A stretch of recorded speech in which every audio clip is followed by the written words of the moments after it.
Bonjour et bienvenue sur Décideur TV. Aujourd'hui, nous sommes avec Florence Pey-Bernès, qui est la nouvelle présidente du H3C, l'autorité de régulation de l'audit en France. Florence Pey-Bernès, bonjour. Bonjour monsieur. Alors, on le disait, depuis le 1er avril dernier, vous êtes à la tête du H3C, le Haut Conseil du Commissariat aux comptes. Quel est votre sentiment sur cette nomination ? Ce fut une surprise dans ma carrière de magistrat. J'étais sollicitée. Le président de la République a proposé mon nom. Et puis, j'ai dû faire valider ce choix par les deux chambres. Sont à la fois la commission des finances du Sénat et la commission des finances de l'Assemblée nationale qui procède à une audition publique. Ok. Et puis, voilà, j'ai eu l'honneur d'être...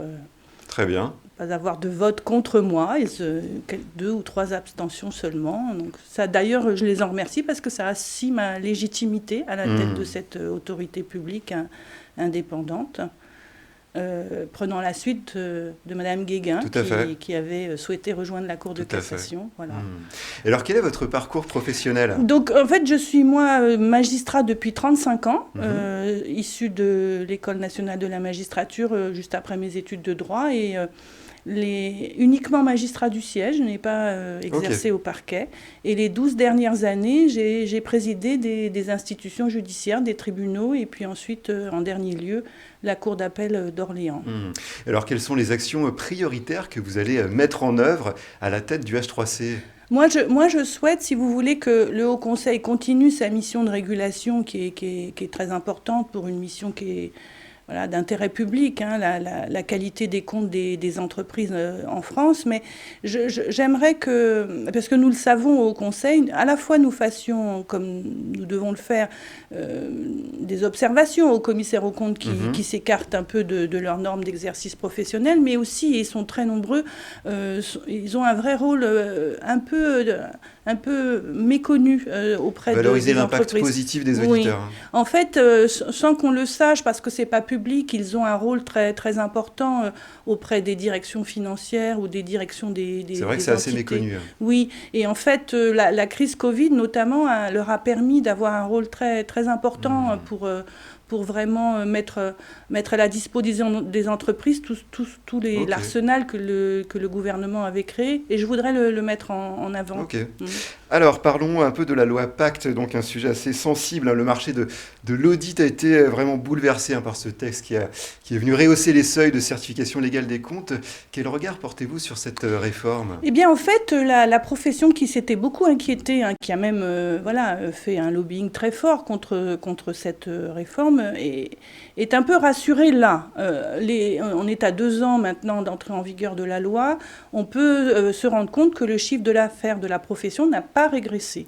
Ce qui est une vraie et bonne surprise. À nuancer quand même. Ce que l'on pourrait dire, c'est qu'effectivement, des mandats ont été perdus. La plupart du temps, des petits mandats, évidemment, puisque ce sont en dessous des seuils. Des entités ont souhaité quand même conserver leur commissaire aux comptes alors qu'elles n'en avaient plus l'obligation. Et le chiffre d'affaires de la profession a finalement progressé, mais grâce aux services autres que la certification, qu'on appelle les SAC, dans le langage des auditeurs, et où là, au contraire, on a vu, parce qu'il y a eu des grosses opérations de restructuration d'entreprises très importantes qui ont nécessité l'intervention des auditeurs, et donc, au global, le chiffre d'affaires n'a pas régressé. Donc, le bilan est plutôt positif. Oui, mais plus en faveur des plus gros cabinets que des tout petits. Donc ça, c'est bien de le noter, effectivement. Il faut le dire. Alors, le marché de l'audit, c'est aussi certaines affaires comme Wirecard ou encore William Sorin. Quel est votre regard sur ces scandales financiers qui restent malgré tout ponctuels ? Alors, tout de même, dire qu'il ne s'est absolument rien passé en France du niveau de gravité de ce qui s'est passé en Allemagne. Parce que Wirecard a en fait révélé, et on le voit très bien dans les travaux parlementaires, les parlementaires allemands se sont beaucoup penchés sur ce scandale.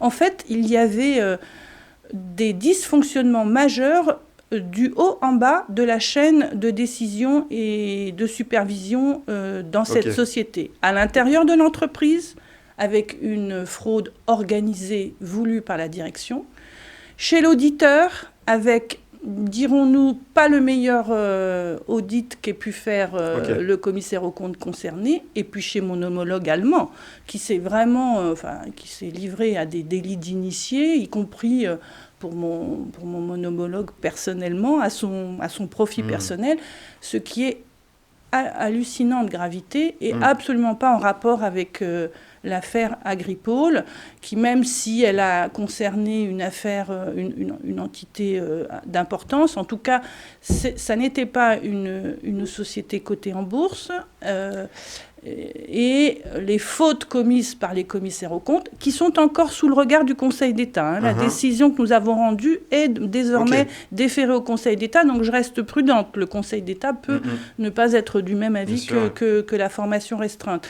Mais en tout cas, des manquements pour nous ont été commis sans aucun rapport avec la gravité de ce qui a pu être vu chez Wirecard. Alors, l'actualité, c'est aussi, bien entendu, la crise liée au coronavirus. Alors, les auditeurs sont en première ligne pour venir aider les entreprises face à la crise. Quel est le positionnement du H3C par rapport à ça ? Voilà, moi, j'ai dit lors de mes auditions parlementaires que je n'étais pas satisfaite du rapport annuel du Haut Conseil, et je souhaite, la réflexion est engagée, que nous communiquions davantage sur, justement, à l'occasion de cette crise financière, ce qu'ont pu faire les commissaires aux comptes à l'appui des entreprises.